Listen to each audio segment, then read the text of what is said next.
Bonjour à tous, j'espère que vous allez bien. Aujourd'hui je vous retrouve pour une nouvelle vidéo qui est très en retard. En fait c'est mon book haul du mois d'août, vous l'avez vu dans le titre, mais le problème c'est que quand je vous ai posté le book haul du mois de septembre, je me suis rendu compte que j'avais jamais présenté mon book haul du mois d'août. Du coup je vous ai demandé sur les réseaux sociaux Instagram et Twitter. Si vous ne me suivez pas sur ces réseaux, n'hésitez pas à aller en barre d'infos. Et voilà, je vous ai demandé si ça vous intéressait quand même, sachant que c'est quand même, je suis quand même très en retard, là on est déjà en novembre. Mais je sais que vous aimiez bien, je savais que vous aimiez bien, j'arrive pas à faire ma phrase, je savais que vous aimiez bien, c'est ça je crois, les book hauls, du coup je préférais vous demander, et vous étiez presque à l'unanimité à dire que vous vouliez quand même cette vidéo. Du coup bah me voici, me voilà, je la fais. Du coup comme c'est les réceptions du mois d'août, il y a une grosse partie déjà que j'ai ramené chez mes parents, mais je vais vous présenter d'abord ceux que j'ai là, donc il y en a 3 je crois, et après bah, je vais vous présenter les autres. Donc tout d'abord j'ai reçu de la part de Gallimard Jeunesse Les 1000 visages de notre histoire de Jennifer Niven. Je suis tellement contente de l'avoir reçu, j'avais adoré Tous nos jours parfaits de la même autrice, et du coup j'avais qu'une hâte, depuis qu'il était sorti j'avais trop envie de le découvrir, et Gallimard Jeunesse m'a très gentiment accepté de me l'envoyer. Du coup je l'ai déjà lu, et d'ailleurs juste après cette vidéo je vais tourner un update lecture et je vais vous faire mon avis complet là-dessus. Donc dans ce roman on va suivre Libby, on va suivre deux personnages principaux, Libby et Jack. Donc Libby c'est une fille qui est déscolarisée depuis plusieurs années parce à cause de son obésité, elle est vraiment très grosse. Et du coup ça l'empêchait vraiment limite de se déplacer, même de se lever de son lit, c'était incapable. Et voilà, et du coup de l'autre côté on a Jack qui lui il est au lycée, tout va bien, enfin tout va bien, non, puisqu'il a une maladie qui s'appelle, je sais pas si c'est écrit là, ouais c'est pas un secret, hein.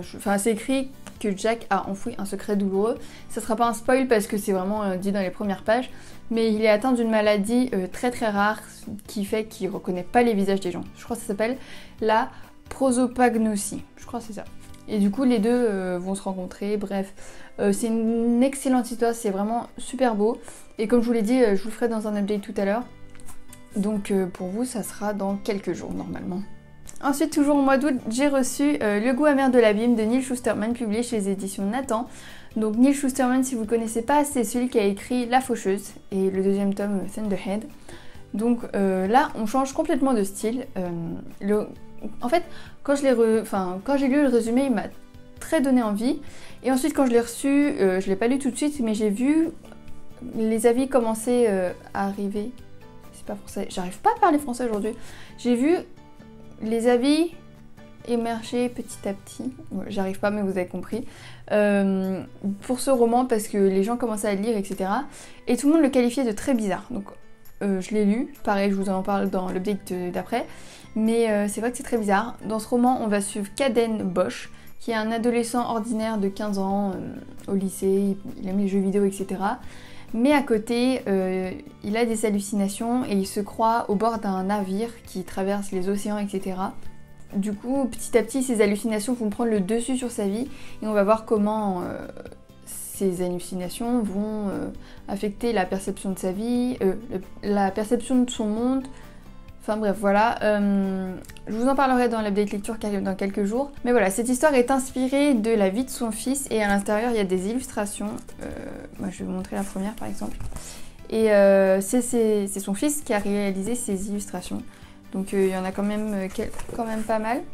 Donc voilà, je vous laisserai découvrir tout ça si vous intéresse. Ensuite, au mois d'août, j'ai reçu Rainbow de Belinda Barnes-Smith, publié chez les éditions Cyclope. Donc quand on me l'a proposé, on m'a dit que c'était un mélange entre du young adult et de la new romance. Ou new adult, je sais plus. Je sais pas, est-ce qu'il y a une différence entre new adult et new romance? Dites-moi parce que je suis pas sûre. Et on me pose souvent la question, alors je ne voudrais pas dire de bêtises. Donc voilà, j'ai lu le résumé et ça avait l'air vachement cool. Et je l'ai lu, je vous en parle aussi dans l'update d'après. Bref, en tout cas dans ce roman, on va suivre une jeune fille qui commence ses études supérieures, son train-train quotidien quoi. Et à côté, la rockstar du moment qui s'appelle Cad. Ils vont être amenés à se rencontrer et vous doutez bien, en gros il va y avoir une petite romance qui va s'installer. Il y a un petit point négatif pour moi, ça m'a pas dérangé moi personnellement, mais je pense qu'il faut avertir le public. À ne pas lire, en gros, je vous en parle plus profondément encore une fois dans l'update d'après, mais il y a quand même beaucoup de scènes de sexe. Je Je vous en reparlerai plus tard, mais voilà, faites attention si vous êtes trop jeune. Voilà pour les romans que j'ai en ma possession, donc il n'y en a vraiment pas beaucoup. Et ben je vais vous faire comme d'hab, du coup je vais vous présenter la suite avec des encarts de mes livres là, comme ça. Donc du coup, au tout début du mois, j'ai reçu La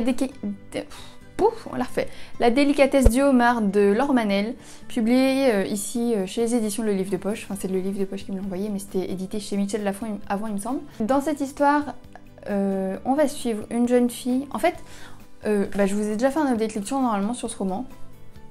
Si oui, ça sera dans mes dernières... Oui, si c'est sûr même, je vous l'ai fait. Et bien en fait, dans ce roman, on va suivre un homme, alors je sais plus son prénom, François je crois qu'il s'appelle, qui est directeur d'un centre équestre, et un jour il va se balader au bord de la plage, et il va voir une jeune femme inconsciente au bord de l'eau.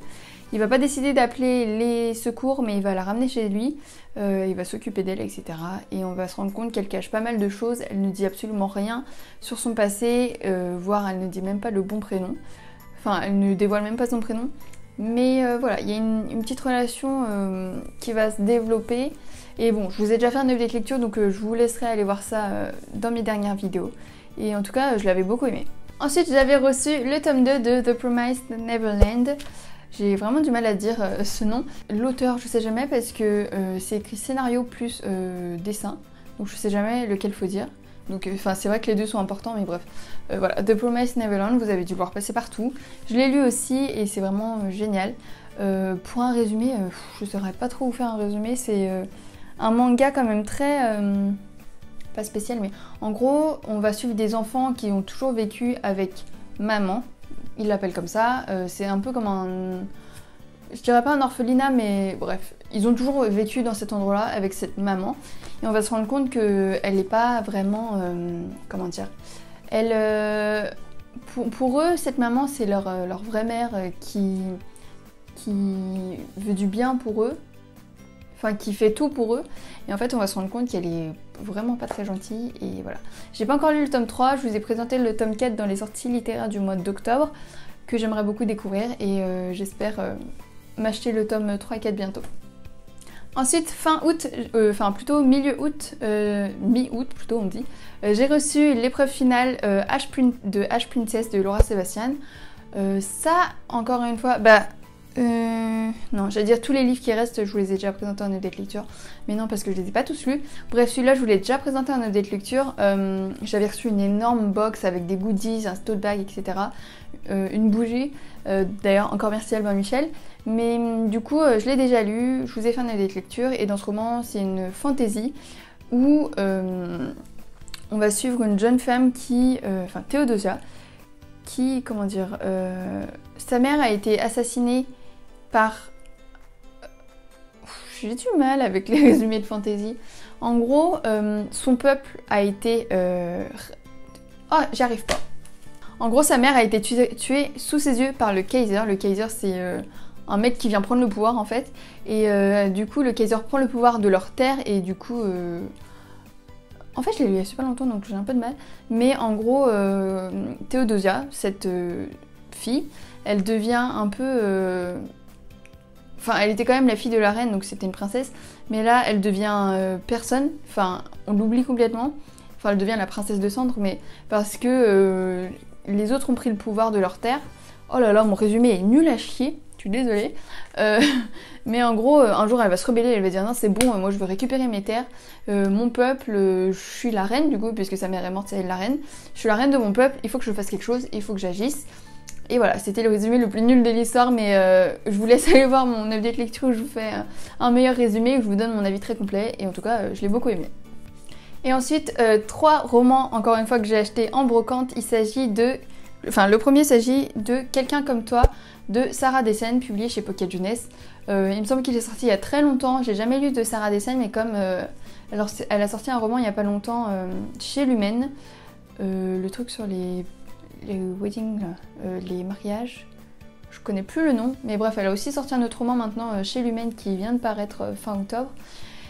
Et du coup, je me suis dit que Pocket Jeunesse plus Sarah Dessen, ça doit être forcément pas mal, vu que tout le monde a l'air d'apprécier Sarah Dessen. Et en plus, Pocket Jeunesse, je leur fais totalement confiance. Du coup, voilà, je connais pas trop le résumé, mais il m'a beaucoup tenté. Et je pense que je l'ai acheté 1 € en brocante. Ensuite, toujours la même brocante, j'ai acheté The Mistake, donc le tome 2 de la saga, je sais pas comment elle s'appelle, de Jill, de Gaulle, de Mistake, de machin là, de Elle Kennedy, publié chez Hugo, et là je l'avais acheté en poche, donc 1 € toujours. Et je sais qu'on n'est pas obligé d'avoir les 4 tomes pour lire tout à la suite, parce que c'est des personnages indépendants, etc. Mais je suis sûre que je vais être accro à cette histoire, parce que je suis sûre que c'est une romance hyper addictive. Du coup j'ai envie d'avoir les 4 d'un coup, du coup j'ai les 2 premiers. Il me semble que The Mistake c'est bien le deuxième. Hein. En tout cas j'ai acheté The Mistake, je sais pas si c'est le 3-4, mais je crois que c'est le 2. Il manque plus que le 3 et 4 maintenant. Et pour finir, sur le même stand où j'ai acheté Quelqu'un comme toi, j'ai acheté L'été où je suis devenue jolie de... Oh, j'ai un trou de mémoire, comment elle s'appelle? Celle qui a écrit To All the Boys I Loved Before. Lara... Je sais plus. Je sais plus. Bon, j'ai un gros trou de mémoire sur l'autrice. Du coup, ça sera écrit là de toute façon. Comme le film venait de sortir de To All the Boys I Loved Before, et bref, ça avait fait un carton, et même j'avais toujours eu envie de lire ces livres-là, et bah voilà, pareil, 1 € en brocante, j'ai pas hésité. Et voilà, c'est tout pour cette vidéo, j'espère que ça vous aura plu, je suis désolée qu'elle ait tant de retard, mais bon, vous aviez l'air de la vouloir quand même beaucoup. Eh, mes phrases ne sont pas françaises dans cette vidéo, je suis vraiment désolée. Vous aviez l'air de beaucoup la vouloir... Non, toujours pas. Bon, j'abandonne. Du coup, n'hésitez pas à me dire si vous avez lu un de ce roman, s'il y en a un qui vous tente. Et puis moi, je vous dis à dans quelques jours pour un update lecture. Bisous!